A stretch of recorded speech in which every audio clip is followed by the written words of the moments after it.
investigadora de la Facultad de Derecho de la Universidad de Palermo de Argentina. Su exposición fue sobre todo sobre la objeción de conciencia y comparando con lo que establecen diversas legislaciones. En este momento se anuncia la participación de Rosa López Machuca, representante del Movimiento de Mujeres de El Oro, quien participa también en esta comisión general. Vamos a escuchar y ver la participación de Rosa López Machuca. Antes, como decíamos, Agustina Ramón se refirió a la objeción de conciencia, destacando lo que establecen la mayoría de legislaciones sobre este tema y también cuáles son los límites que se pone a la misma, entre los que más aparecen: informar a la paciente sobre esta objeción, el deber de derivar y la limitación de objetar en casos de emergencia.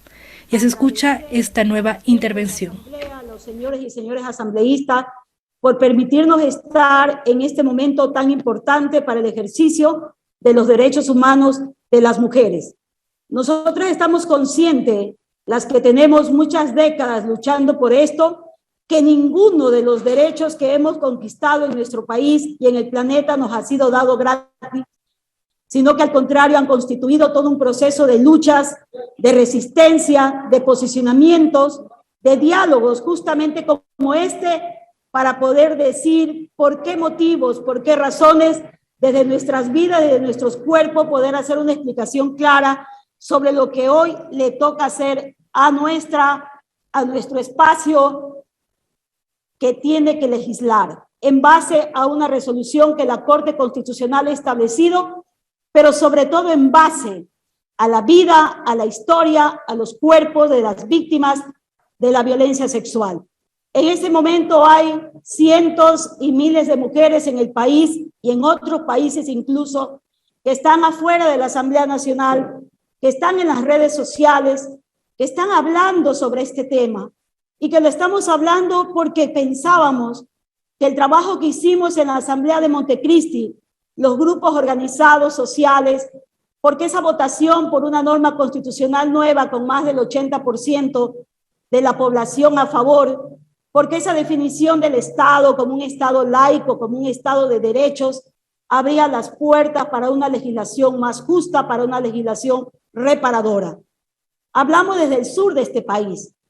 y no estamos hablando porque creo que han hablado el sistema de salud pública, porque creo que han hablado gente con experiencia legal, pero queremos hablar de la experiencia de las organizaciones sociales de mujeres feministas que posicionamos al tema de violencia como un problema no del ámbito doméstico, sino del ámbito público. Porque luchamos para que las mujeres hoy estén en la Asamblea Nacional, porque hemos luchado por este derecho a ser consideradas iguales y a no permitir que los grupos antiderechos satanicen nuestras luchas al 50.2% de la población que es mujeres y al 100% que somos madres de toda la humanidad que hoy nos está viendo, está justamente hablando sobre este tema.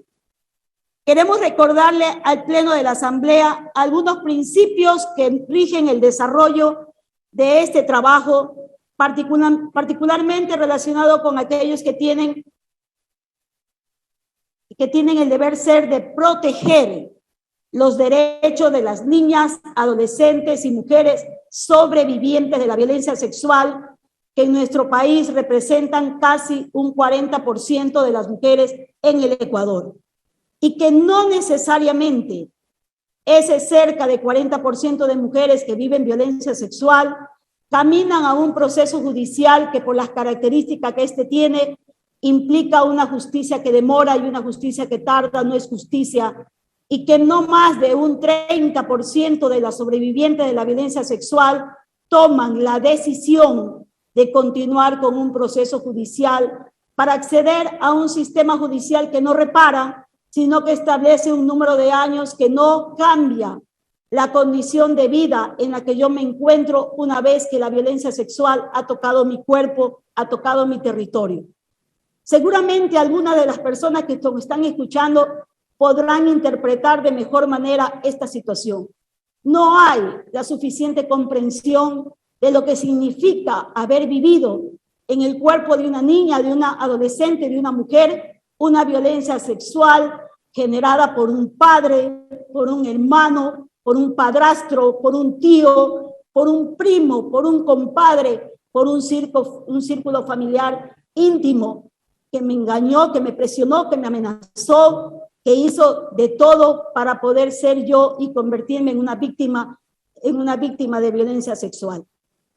Esa es la característica de las que nosotras en las regiones del sur de este país recibimos todos los días, todas las horas, todos los minutos. Trabajamos con sobrevivientes de violencia desde hace 3 décadas atrás y trabajamos justamente estos casos. Y queremos que ustedes, señoras y señores asambleístas, escuchen la historia de los cuerpos, escuchen lo que significa el trauma de la existencia de un producto de un feto, producto de un incesto, producto de tener un niño sobrino, un niño hermano,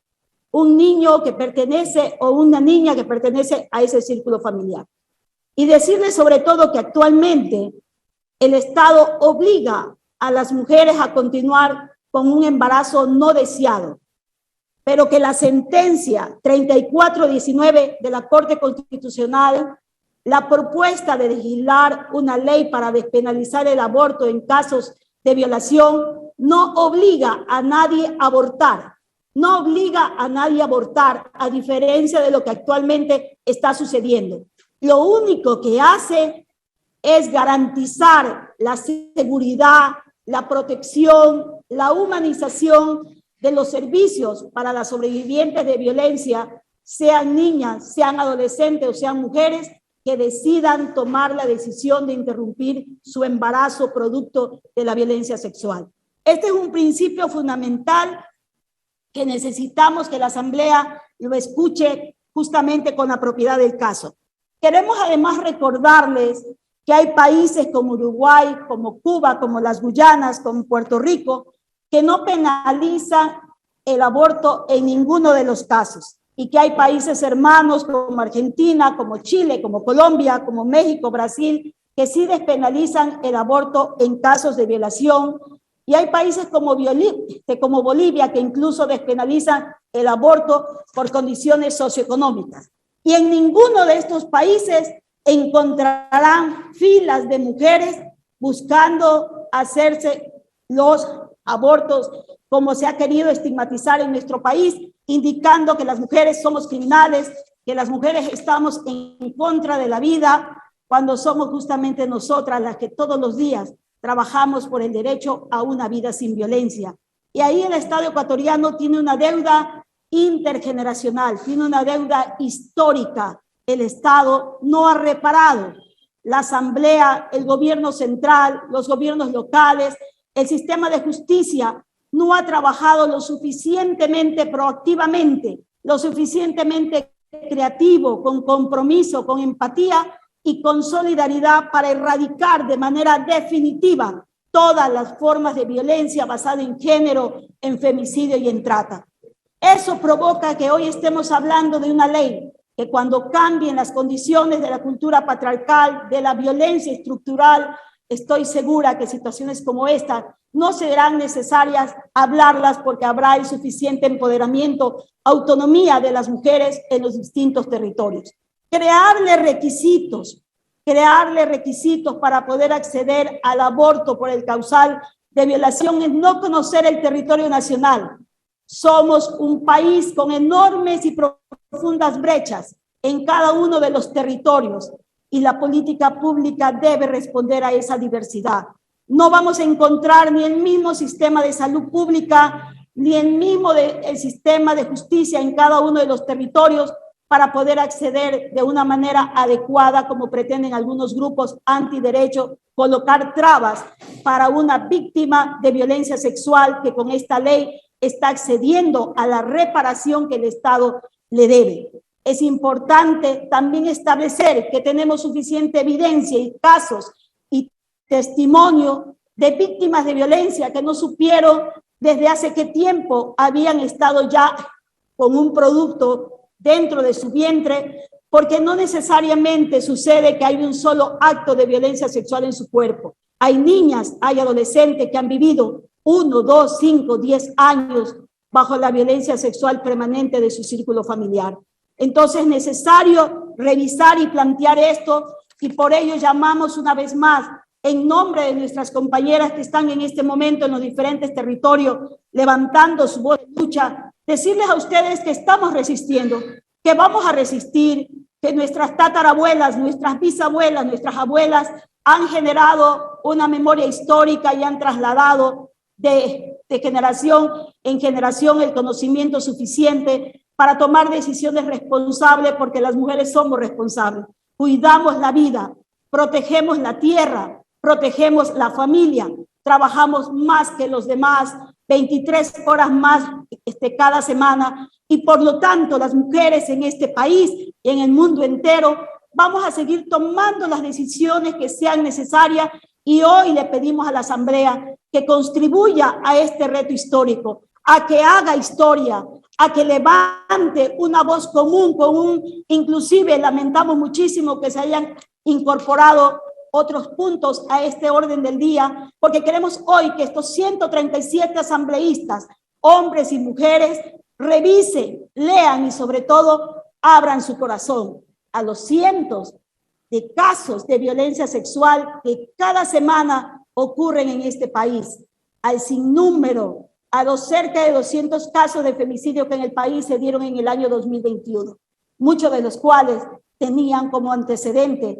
ser madres adolescentes, ser víctimas de violencia sexual. Cerrar los ojos a ellos es cerrar una verdad que no puede continuar. Y queremos solicitarles a ustedes que en ejercicio de ese derecho que le hemos entregado por mandato popular, en ejercicio de los votos que recibieron en los procesos, queremos pedirle a nuestros asambleístas provinciales, a los asambleístas nacionales, que necesitamos hoy, no mañana, hoy, el cumplimiento de la sentencia de la Corte Constitucional, de esa 3419, porque el aborto ya no es punible en el Estado, pero sí requerimos una protección integral para no seguir revictimizando, violentando la vida y los cuerpos de las sobrevivientes de la violencia sexual. Agradecemos el espacio y desde el sur estamos pendientes y esperando vuestra respuesta. Muchísimas gracias.